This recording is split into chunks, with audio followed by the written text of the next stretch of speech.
Баршаңызға сәлем. Бүгін сіздермен өте ерекше дәмде әрі көрінісі де ерекше болып шығатын чак-чактың немесе брама бауырсақ деп айтылатын тәттінің рецептімен бөлісетін боламын. Видеоны соңына дейін қарап, менімен бірге болыңыздар.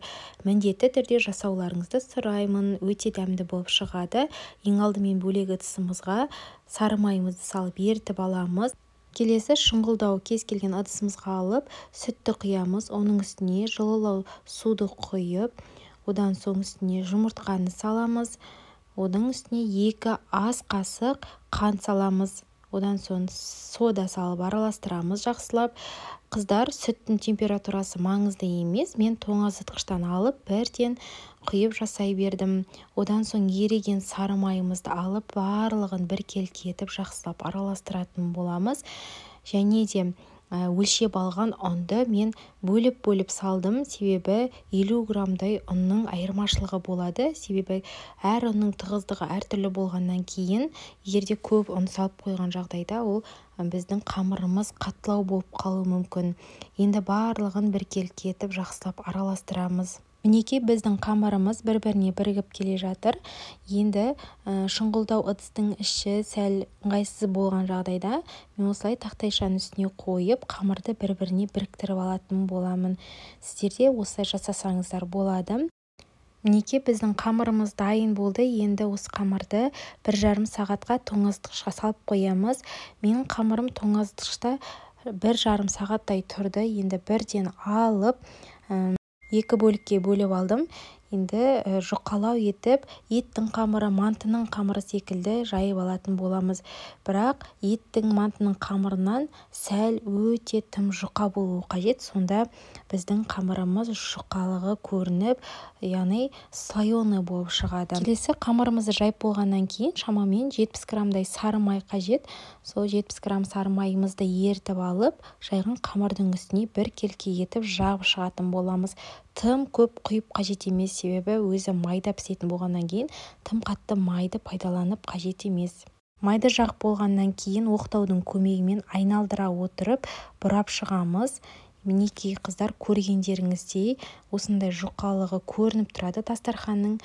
Және бір айта кетерлігі, оқтаумен тартқан кезде одан әрмен видеода көргендеріңіздей тартып отырып бұрағандарыңыз дұрыс.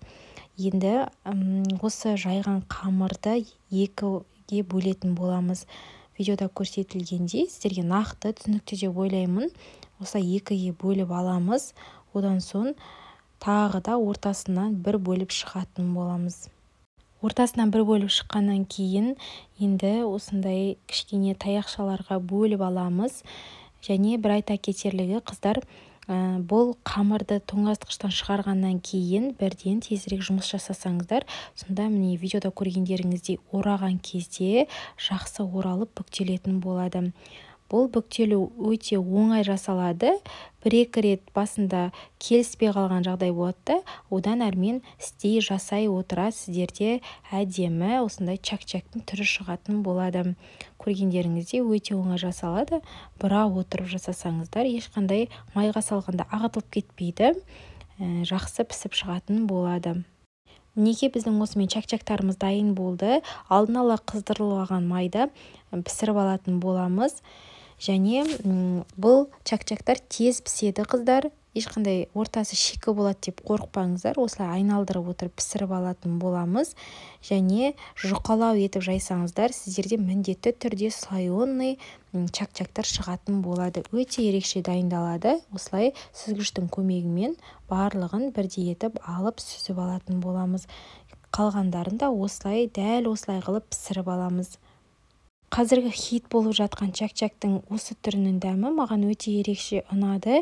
Және мен 2 түрлі салмамен жасап дайындадым. Яғни бір түріне сгущенканы пайдаландым. Кез келген сгущенка түрін қоюлатылған сүт, яғни салып жақсылап араластырамыз. Кез келген өзіңіздің қалауыңызша сала берсеңіз болады.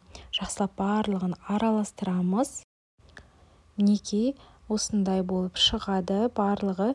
Мен бұл жерде жарты банка ғана салдым. Жарты порциясына жарты банка сгущенканы салдым. Мінекей көргендеріңіздей өте жұмсақ әрі слоеный болып шыққан. Келесі дайындау тәсілі, егер сізде сгущенка болмай қалған жағдайда осы әдіспен жасасаңыз болады. Кез келген салқын суды құямыз, оның үстіне қантты салып, қанты ерігенге шейін араластырамыз. Одан соң мед саламыз. Мен тек қана бір ғана ас қасық мед салдым, себебі мен жарты порцияға сгущенка салғаннан кейін жартысына осындай сиропты пайдаланғанды жөн көрдім. Екі түрлі жасадым сіздерге түсінікті болу үшін.